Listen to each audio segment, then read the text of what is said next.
Rebonsoir et bienvenue pour la seconde partie de notre émission L'heure politique.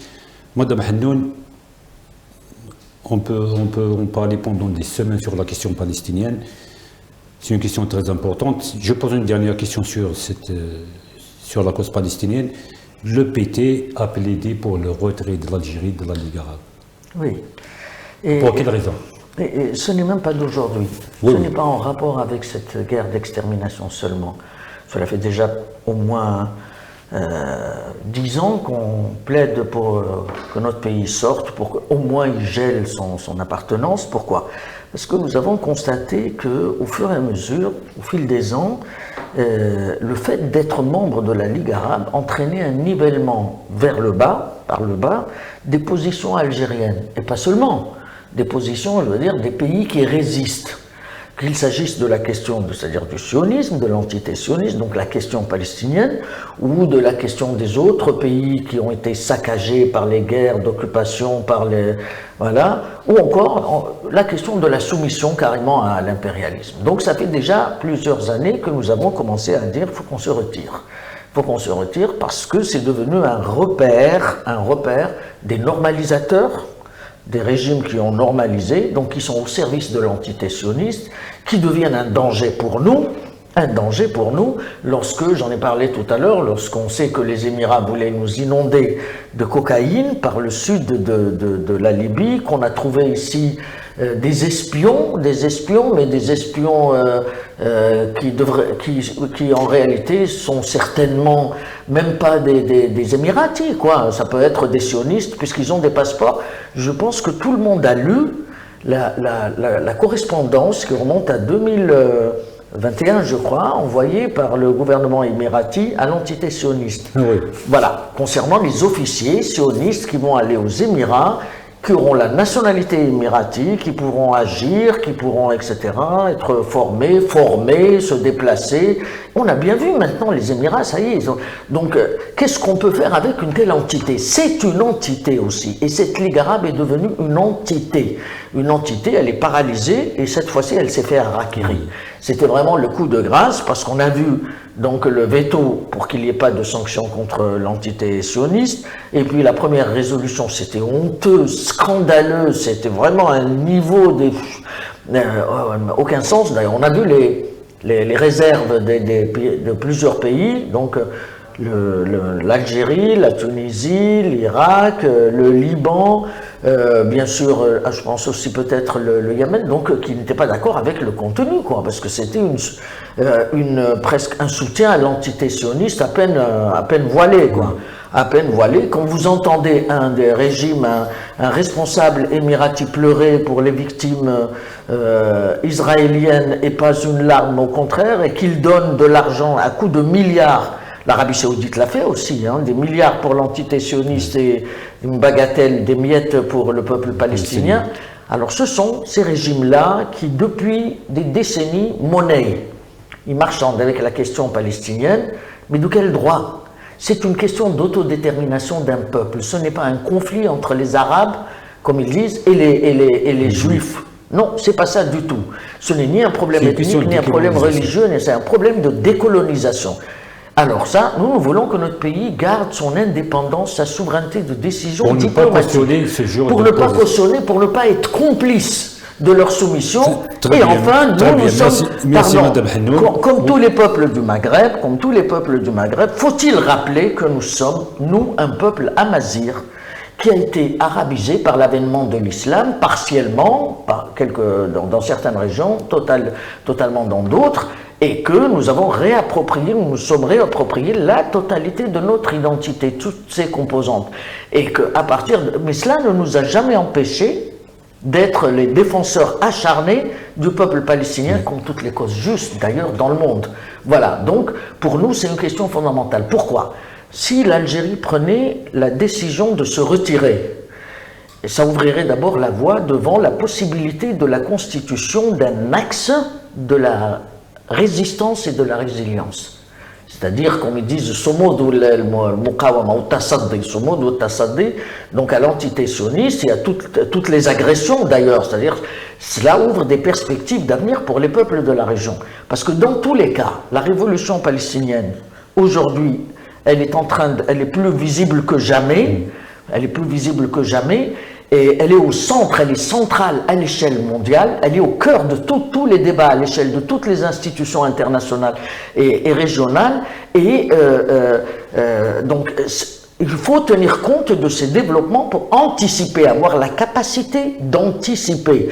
Il y a des institutions et des entités qui sont mortes et à jamais, et notre pays, nous qui avons justement tant donné et consenti tant de sacrifices pour notre indépendance, juste pour qu'on arrête effectivement la Palestine, on peut passer des heures et même des jours, pour revenir à la solution de 2 États. Nous, en 1958, le général de Gaulle avait proposé que le Nord soit indépendant et que reste le Sud qui regorge de richesses. La direction de la Révolution a refusé, le peuple algérien aussi. La Révolution a duré encore 4 ans, on a payé très cher, mais on n'a pas laissé un pouce de notre territoire.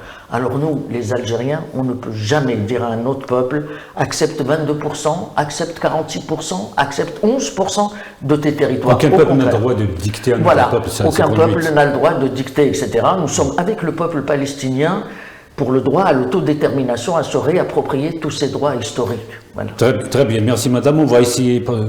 parce qu'on est tenu par le temps. Okay. On va essayer d'aborder les questions internes, les questions de la situation politique du pays, socio-économique.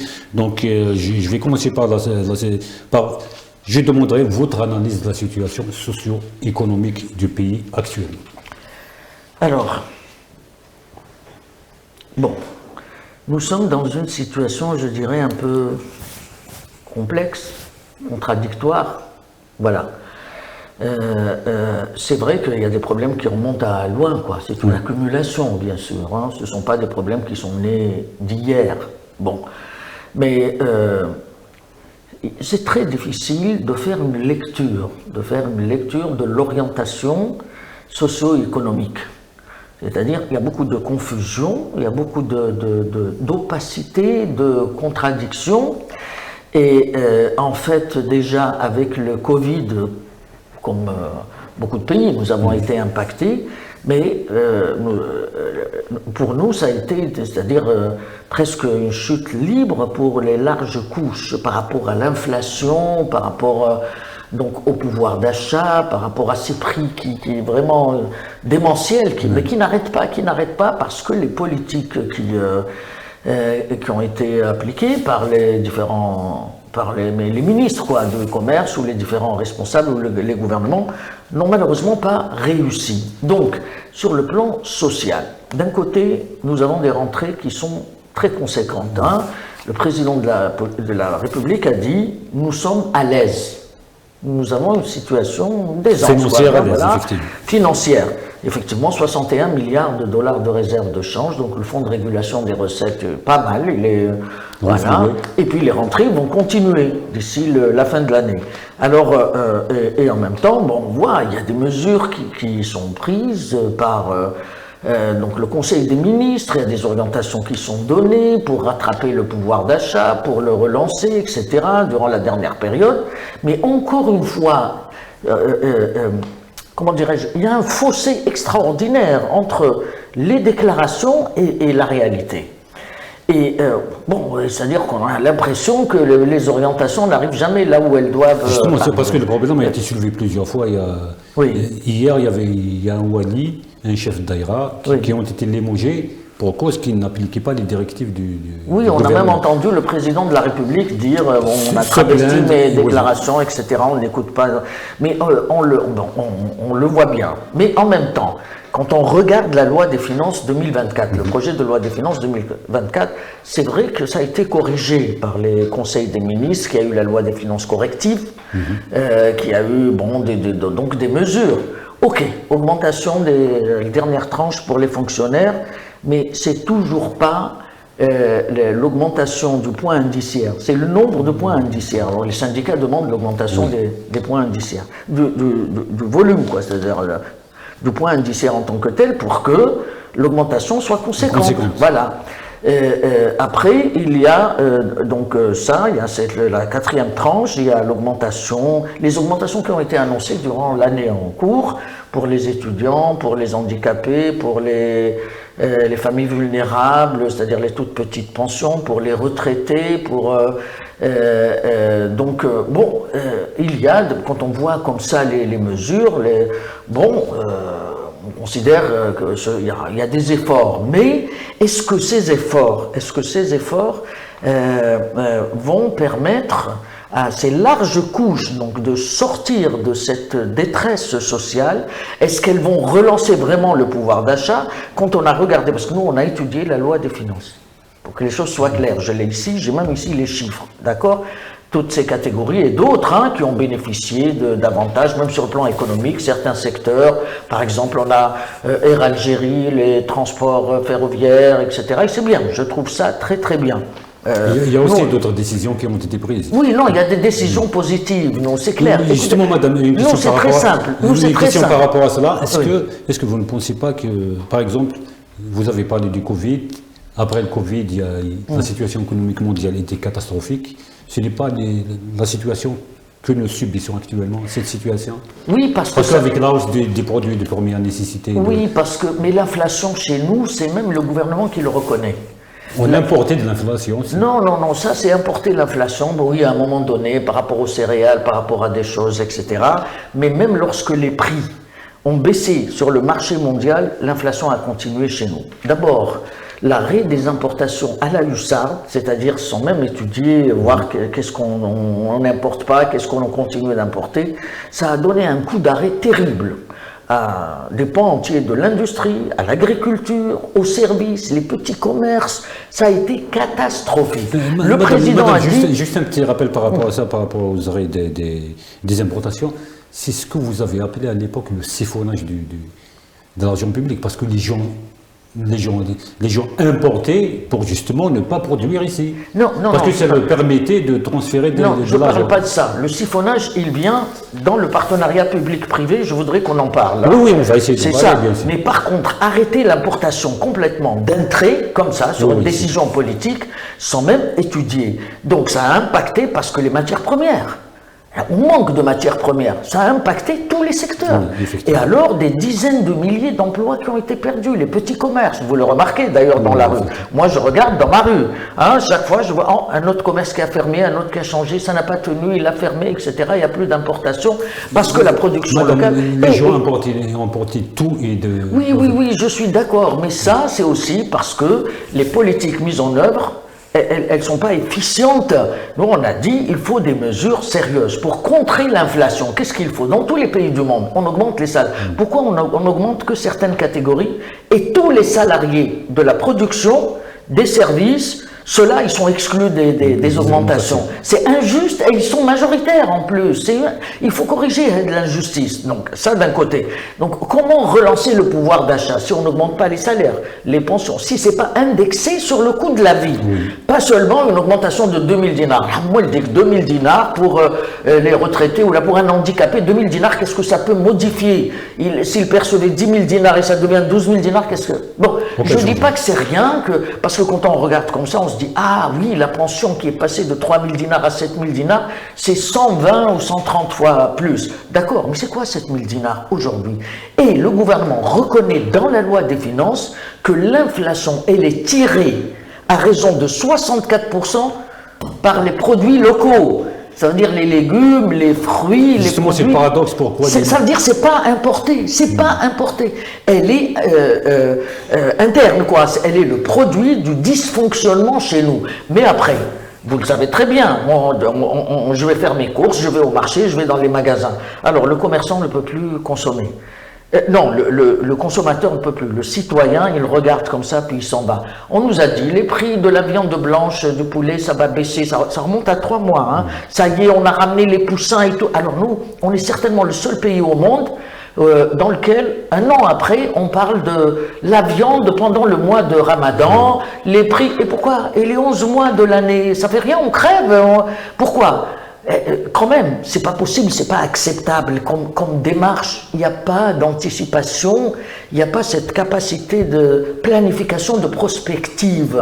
Parce que quand on est à la tête d'un secteur, bien sûr qu'on fait tout de suite un état des lieux, Et on regarde là où il y a des problèmes à corriger, etc., les décisions à prendre, mais on se projette sur après. Oui. On se projette.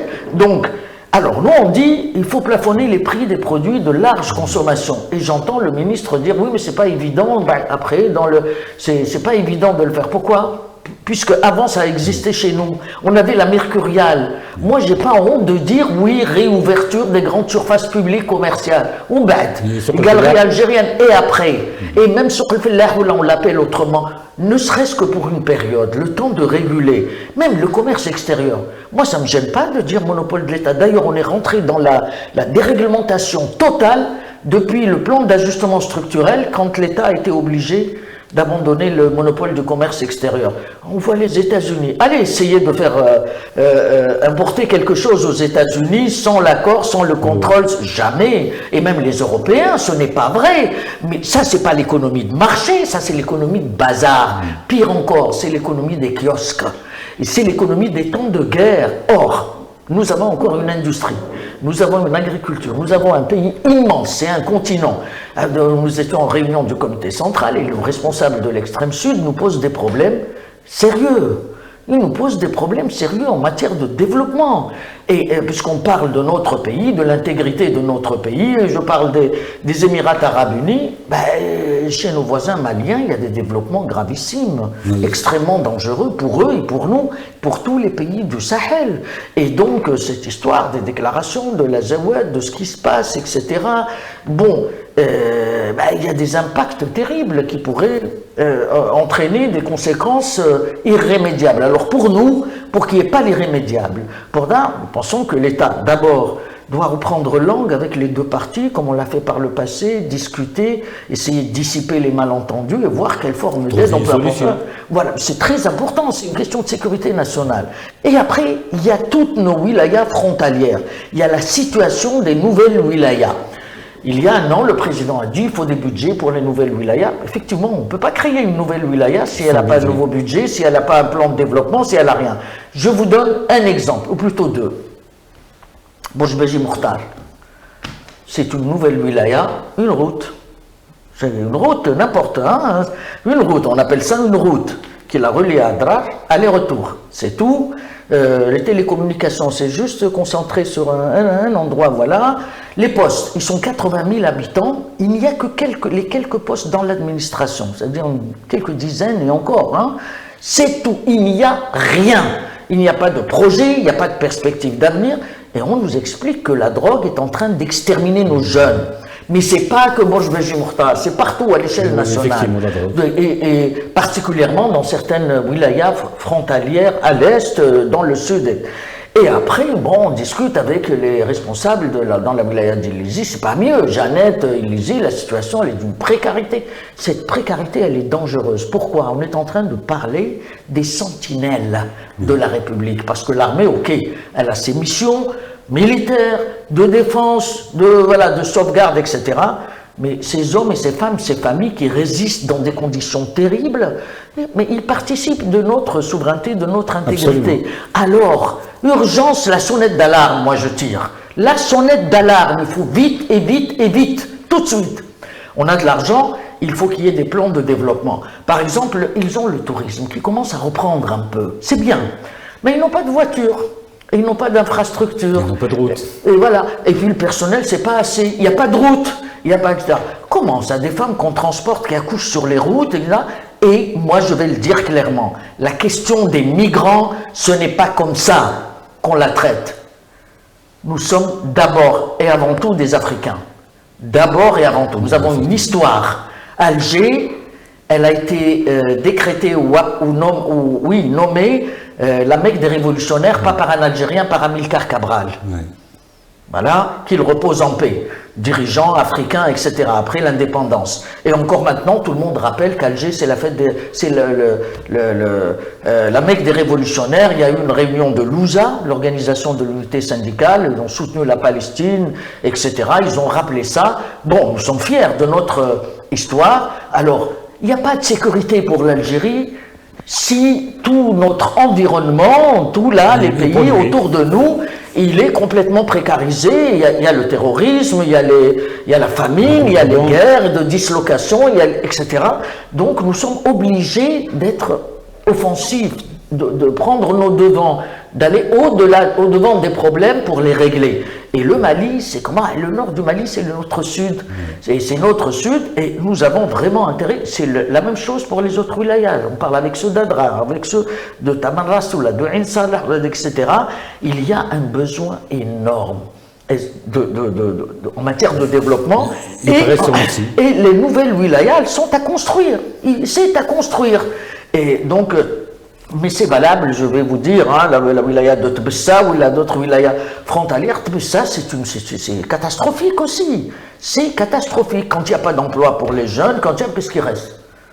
Parce qu'il n'y a pas d'investissement. Voilà, qu'est-ce qui reste? Après, bon, notre jeunesse se trouve en danger, et les migrants qui viennent, bon, la décision de 2015, il faut qu'elle soit abrogée. C'est une honte. Interdire à tous les transporteurs publics ou privés ou je ne sais pas quoi de transporter des migrants, ça c'est... Bon, je préfère ne pas caractériser, mais ça c'est répugnant, c'est inadmissible. Donc ça, et en fait l'entraide, l'aide qu'on peut apporter même sur le plan économique, c'est une protection pour nous. D'accord? C'est une protection quand on aide un pays voisin, ami, frère, etc. Voilà, sans oublier que... Il y a une décision dans ce sens qui a été prise. Voilà, très bien, très bien. Donc, on arrête, on essaye de... C'est comme pour les recrutements. En avril 2015, il y a eu une décision qui a été prise par le Premier ministre de l'époque et qui dit sur donc 5 postes qui seront vacants, il n'y en a qu'un qui sera remplacé. À partir de cette date-là, d'avril 2015. Donc ils partent à la retraite ou ils sont morts, donc il y en a un seul. Ça veut dire qu'il y a 4/5 des postes qui doivent disparaître. Et le ministre du Travail de l'époque avait annoncé 1 million d'emplois qui doivent disparaître. Voilà. Donc aujourd'hui nous y sommes. Nous parlons de la situation sociale. Un pays qui ne prend pas en charge sa jeunesse n'a pas d'avenir. Nous sommes un pays jeune. Avec la majorité, ce sont des jeunes. L'allocation chômage. Tout le monde hurle. OK. Nous avons milité pour l'allocation chômage. Donc nous sommes d'accord pour qu'il y ait une allocation chômage. Mais pas comme ça.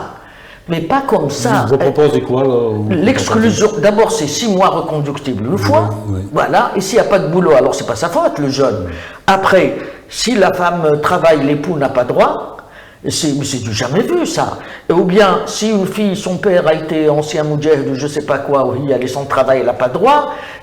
Alors du coup, on est même arrivé au stade où des jeunes, bon, je ne pense pas que ça soit encore massif, mais ça arrive, c'est en train de se produire et c'est grave. Des jeunes qui, pour préserver une allocation chômage, parce que le conjoint, l'autre, il travaille, ils font un mariage orfi. Oui, ils font un mariage orfi, ce qui n'est même pas légal, c'est-à-dire... Voilà, donc regardez où ça mène des dérives comme ça. Et les jeunes sont en détresse. Alors des étudiants qui veulent abandonner leurs études pour prendre la misérable 15 000 dinars. Qu'est-ce que c'est 15 000 dinars? C'est même pas le SMIC en fait. Et après, bon, donc ça, il faut revoir sur tout ce mécanisme. Et sans compter que, en août 2022, selon l'ANEM, 4 100 000 avaient demandé une allocation chômage. Seuls 2 millions environ ont été retenus et les autres, donc ceux-là, ils ne sont pas comptés. D'accord? Ils ne sont pas comptés. Alors, et sont comptés bien sûr les travailleurs qui ont été licenciés. Comment expliquer qu'on licencie des milliers, plus de 12 000 travailleurs de Sonelgaz et qu'en plus, aujourd'hui, on prépare un organigramme, une restructuration dans laquelle la moitié des postes disparaissent? Mais qu'est-ce que c'est que cette hécatombe? C'est une provocation très lourde, ça. On parle de Sonelgaz, d'une des entreprises les plus viables du pays. Au lieu de créer des emplois, on a viré des travailleurs qui avaient des postes, etc.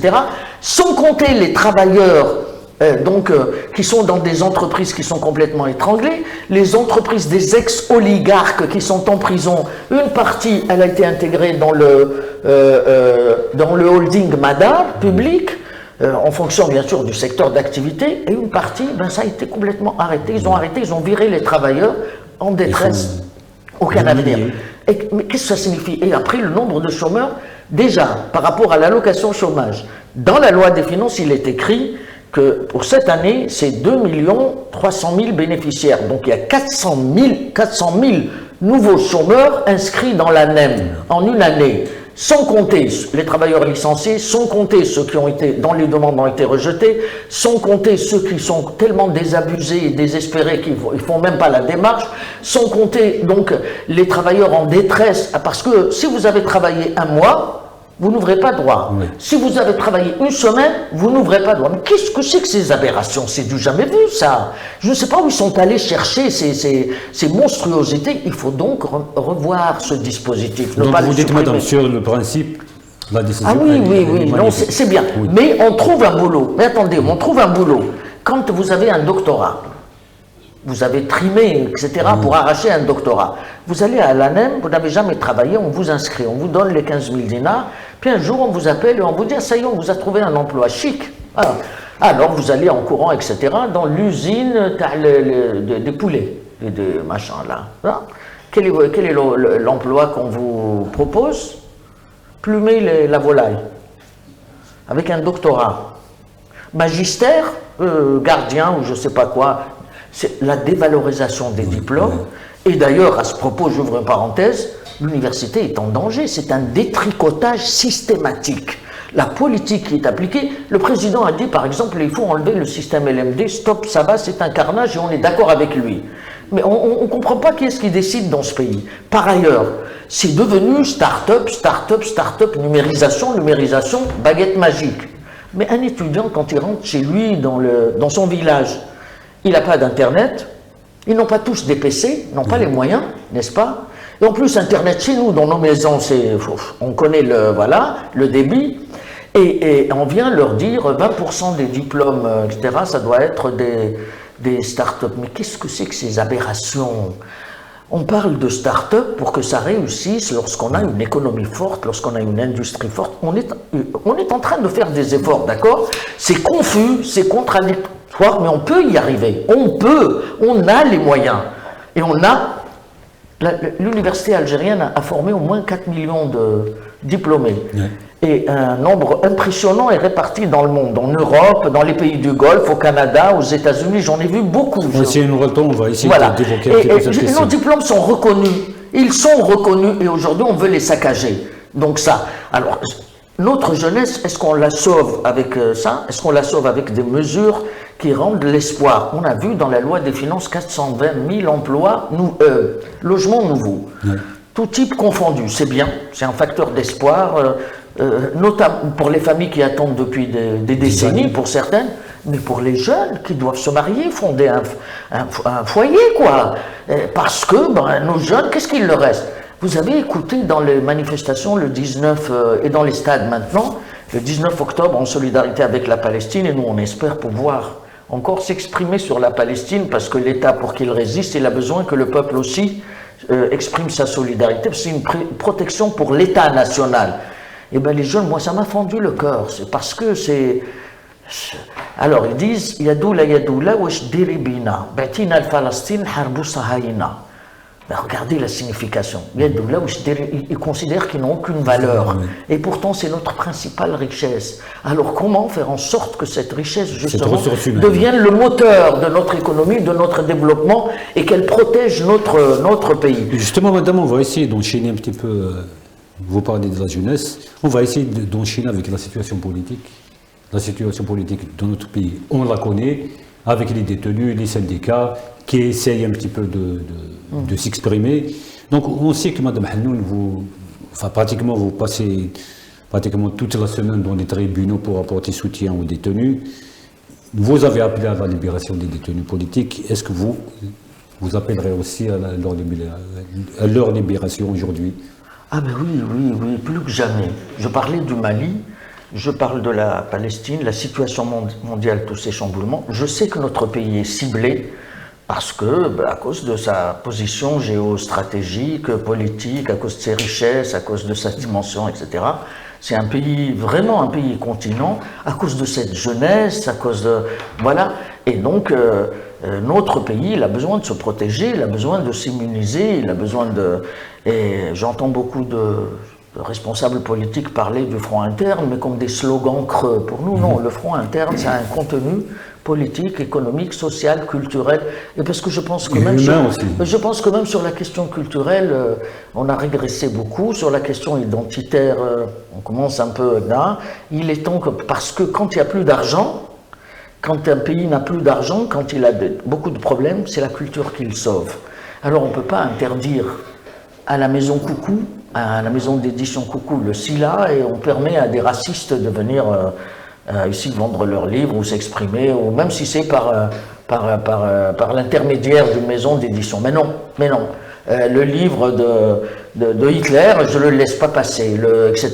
Ça oui, le racisme, je ne laisse pas passer. Mais la maison d'édition Coucou, elle est à l'avant-garde, c'est le progrès, c'est l'universalisme, etc. C'est une honte. Mais en même temps, on a enfin arraché le statut de l'artiste, pour lequel on se bat depuis plusieurs décennies, depuis Khalida Toumi. Elle se battait comme ministre et nous, on se battait comme député à l'Assemblée nationale. Il a été élaboré, puis à chaque fois, les contraintes, etc. Mais là, c'est un bon qualitatif pour dire qu'il y a du positif, il y a des décisions, mais dans la confusion, donc malheureusement. Alors sur les libertés, plus que jamais, quand je suis sorti de prison, en 2020, février 2020, j'ai dit je me sentirai réellement libre lorsqu'il n'y aura plus aucun détenu politique, aucun prisonnier d'opinion dans les prisons algériennes. D'accord? Malheureusement, il reste encore plusieurs dizaines, des femmes et des hommes. C'est vrai que durant les derniers mois, et d'ailleurs, vous-même vous êtes passé par là, à ce moment-là, au moment de votre procès, j'avais dit, il y a un processus de détente. Oui. Il y a comme ça un air de, voilà, on cherche une issue, on cherche à rétablir les conditions normales, etc. On avait beaucoup d'espoir. Malheureusement, après, il y a eu un retournement de situation. Il y a eu des libérations de détenus, après, il y a eu des procès où des détenus ont été libérés, ils ont été même acquittés pour certains suite à des réductions de peine, requalification. Donc, bon, c'est quand même un processus, mais il est à chaque fois contrarié. On remarque qu'il est à chaque fois contrarié. Ça commence, hop, et puis c'est contrarié. Pour nous, non, tous les détenus doivent être libérés. Et je ne peux pas citer tout le monde, mais je vais vous dire, personne ne peut oublier les cris de la mère de Kamera Naïtsid. Personne. Les cris et les pleurs. Le tribunal, c'est horrible. Une ancienne moudjahida, etc., qui parle du pays de la libération, et sa fille, elle n'a rien à voir avec ni le séparatisme, ni rien du tout. Personnellement, je ne la connais pas, mais je sais qui elle est. Et je sais ce qu'elle faisait. C'est une ONG qui pose la question de l'identité, un mazir, mais dans un cadre transnational, c'est-à-dire une autre dimension. Voilà, c'est une vision. C'est une vision, voilà, de Tamazra. Et donc ça, c'est pas possible. Enfin, cette femme doit sortir. Ou alors Mohad Qassimi bon, ce jeune, il a exprimé un point de vue, pas plus, un point de vue sur sa page. Il faut qu'on arrête aussi avec ça. Mais il n'y a pas longtemps encore, il y a eu un rapport de l'ONU, etc. On est bombardé sans arrêt, parce que chaque fois que l'État algérien prend des positions courageuses, de résistance, on nous sort un rapport. Oui, effectivement. Bon, s'il n'y avait pas de problème, on saurait se défendre plus librement, hein, on serait avec plus de force. Et là, ça nous impuissante le fait qu'il y ait encore des détenus. Ou alors Mustafa Benjamah, le journaliste, pourquoi il est encore en prison? Il était condamné à 6 mois, il a purgé 8 mois. Qu'est-ce qu'il fait encore? C'est aujourd'hui que la justice va traiter. Je sais. Et après-demain, il y aura aussi un autre procès. On appelle pour des détenus qui sont quand même sortis, tant mieux. Hein, pour Abdelnour Abdeslam, par exemple, j'espère qu'ils seront tous acquittés, que tout le monde sortira et qu'il y aura une ouverture politique, c'est-à-dire qu'on lève toutes les contraintes sur le plan médiatique pour qu'il y ait des débats. Regardez, on est en train de débattre. Cette chaîne de télévision, elle permet les débats. Il n'y a aucun problème. On débat D'ailleurs, tout le monde est invité à débattre. Voilà, et donc il n'y a pas de raison pour que les autres médias ne le fassent pas. C'est sûr qu'il y a un peu d'autocensure, ou beaucoup d'autocensure, qui s'est installée, oui, parfois, mais enfin, c'est pas possible, c'est une question quand même de survie maintenant, et d'existence pour nous tous. Et je vais quand même m'arrêter sur, je parle, il y a la question des libertés syndicales, j'en ai parlé au début. Le droit de grève, le droit à la négociation, le droit à l'organisation indépendante, c'est un facteur d'ordre. C'est une question fondamentale du point de vue de la démocratie. Si on touche à ça, on ne peut plus parler de démocratie, du tout. Lorsque les travailleurs ne peuvent plus s'organiser comme classe sociale en toute indépendance, il n'y a plus de démocratie. Et donc les lois qui ont été, les lois liberticides qui ont été adoptées, elles doivent être abrogées. Les syndicats le demandent. Il y a ceux qui disent abrogation, il y a ceux qui disent il faut un nouveau texte. Et le projet de loi sur les partis politiques, la même chose.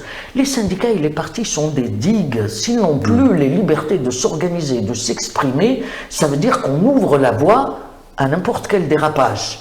Et quand un fleuve, quand il y a un torrent qui descend, s'il n'y a pas les digues pour arrêter un peu, pour réguler, à ce moment-là, c'est les débordements et on connaît la suite. Un dernier point quand même. Depuis quelques semaines, quelques jeudis, il y a une grève les jeudis à l'Arba, à Tizi Ouzou, là où s'est passé le drame, l'horrible tragédie du jeune Besmaïn, Allah yarhamou. Voilà, donc il y a eu un procès il n'y a pas longtemps, et puis bon, il y a eu des condamnations. Il y a eu des condamnations lourdes pour 37 personnes, d'autres condamnations à mort notamment. Et c'est cette question qui soulève, qui nécessite un débat. D'abord, il y a ce qui s'est passé à ce moment-là. Et ce type de procès exige énormément de sérénité et de recul. Nous suivons les grands procès. Quand j'étais en prison, j'ai lu énormément de livres sur les grands procès. Et je vois le temps que ça prend. Oui, ça prend beaucoup. Ça prend 6 mois, ça prend 8 mois. Avant-hier encore, j'étais en train de lire. Regardez la différence. Les États-Unis ont condamné quelqu'un à 707 ans de prison. Bon, c'est le système américain. Oui, on a de l'argent, on paye, on sort, etc. Mais après, celui qui tue, etc. Mais j'ai lu en France, par contre, il y a un aviateur qui a tué accidentellement un parachutiste. Voilà, et tout, parce qu'il n'a pas regardé, etc. Donc lui, il a été condamné à 12 mois avec sursis et une amende qu'il paye. Bon. Et sinon, même un serial killer, un tueur en série, bon, pourquoi? Parce que la peine capitale a été, quand elle a été supprimée en France, il y a eu un débat. Il y a eu un débat. Oui. Voilà. Et en fait, tout le monde a constaté qu'une fois qu'elle a été supprimée, bien évidemment, elle était accompagnée d'un plan social, de développement et tout ça, prise en charge des jeunes, des malades, les hôpitaux, etc. Eh bien, le crime a régressé d'une façon extraordinaire. Extraordinaire, d'accord? Donc, nous, notre pays, il a adopté un moratoire. Donc, en 1993, on sait tous les raisons et la situation qu'on a vécue, et c'était très sage et il fallait le faire. Parce que il y avait de la confusion et on pouvait se tromper, etc. Parce que la peine capitale, on ne peut pas rattraper. On ne peut pas rattraper. Et parfois, la perpétuité ou bien un autre c'est pire encore que la peine capitale. Alors, moi j'ai été 2 fois en prison, donc j'ai même écouté des droits communs, donc je peux en parler un peu, mais je ne veux pas m'étaler là-dessus, c'est pas là le propos. Le propos, il est le suivant: à partir du moment où il y a un moratoire, en principe, il ne doit pas y avoir du tout de condamnation à mort. Il ne devrait pas y avoir dans le texte la possibilité de condamner à mort. Voilà. Et après, la responsabilité, oui, bien sûr, il peut y avoir une association de malfaiteurs, responsabilité collective, mais après, on juge chacun, n'est-ce pas? On juge en fonction de ce qu'il a fait. De ce qu'il a fait, exactement, la responsabilité, parce que la responsabilité collective, sauf des situations particulières, les faits sont individuels. Voilà, elle est individuelle, et ça, c'est universel, d'accord? Donc, ces familles qui sortent, elles cherchent de l'indulgence, personne ne nie la sauvagerie de ce qui s'est passé, personne ne nie la tragédie. C'était abominable. Oui, mais en même temps, un État qui veut qu'on le respecte et qui ne veut pas se tromper, qui ne veut pas, etc. Un État ne peut pas se comporter comme un criminel. Le criminel tue, l'État ne tue pas. Celui qui se venge, la vendetta, un État ne doit pas se comporter comme ça. Ça, c'est les tribus, c'est les bandes, c'est les etc. Donc, œil pour œil, dent pour dent. Non, un État éclairé, un État avancé, un État de progrès ne peut pas se comporter comme un assassin ou un criminel ou bien quelqu'un qui veut se venger. L'État, il sauve la société. Parce que quand on commence à appliquer des peines capitales, c'est l'expression matérielle de l'échec de toutes les politiques et de la société. Donc, c'est-à-dire, on appelait à la raison. On appelait à la raison. Le père de la victime était très raisonnable parce qu'il a mis le pays d'abord avant. Il a sauvé le pays. Il a sauvé le pays, d'accord. Donc, oui, c'est une question très délicate. Je pense que la pire des choses qui puissent nous arriver, c'est que les autorités ignorent ce qui se passe. Donc ce sentiment cette détresse chez les familles, ce sont des jeunes et beaucoup de jeunes. Là, je ne dis pas qu'il faut absoudre, absolument pas les criminels ou le crime, non, mais savoir raison garder. Savoir raison garder parce que dans cette situation tellement, comment dirais-je, instable dans le monde et dans notre région, nous avons intérêt à désamorcer toutes les bombes, là où elles se trouvent, dans l'extrême sud, ici, là, etc., parce que nous voulons préserver l'intégrité de notre pays. Merci madame, je vais poser une dernière question rapidement, compte tenu, parce que nous sommes tenus par le temps. Nous avons écouté la dernière fois le président de la République, il a parlé des blocages de l'administration, qui bloque l'investissement. Il a parlé aussi de la commission interministérielle de la lutte contre la contrefaçon. Il a dit qu'elle a probablement commis des dépassements. Donc rapidement, qu'est-ce que vous en dites sur ça? Eh bien, nous sommes très, très contents parce que nous l'avions dit dès le début, parce que nous avons été saisis par des familles de victimes, c'est-à-dire des commerçants injustement arrêtés, emprisonnés dans des conditions horribles. Et moi, je le dis, j'assume, à partir de ces témoignages, la manière dont ça a fonctionné a fait exploser la corruption. Au lieu de combattre la spéculation, ça fait exploser la corruption. Et donc, beaucoup de familles en détresse, beaucoup d'injustices qu'il faut réparer. Le président a parfaitement raison. Et d'ailleurs, cela est valable aussi, parce qu'il faut redonner confiance, cela est valable aussi pour les entreprises dont j'ai parlé tout à l'heure, des oligarques qui sont emprisonnés. Et de la responsabilité qui est individuelle. Quand tu es un oligarque qui a pris de l'argent, qui a fait de la surfacturation, je ne sais pas quoi, il est arrêté, il est jugé, etc. La justice doit suivre son cours, mais normalement, sans interférence, parce que plus que jamais, nous avons besoin de la séparation des pouvoirs, qu'il n'y ait pas d'interférence de l'exécutif dans les affaires de la justice et même du législatif. Et donc cela est valable aussi pour les familles, ces familles, parce que quand quelqu'un va en prison, je ne comprends pas pourquoi on va sanctionner ou punir sa mère ou sa femme ou ses enfants ou qu'on les jette dehors ou que je ne sais pas quoi. Ce n'est pas normal, et encore moins de punir les travailleurs, les salariés qui travaillaient dans ces usines, et donc on punit des dizaines de milliers de familles. Donc moi j'appelle les autorités à reprendre ces dossiers-là. Monsieur Aoun, le ministre de l'Industrie, a fait beaucoup de promesses, d'accord, pour sauver les entreprises publiques. Il a visité l'ENIEM, il a parlé, moi je lui ai dit 55 000 postes d'emploi dans la métallurgie sont en danger.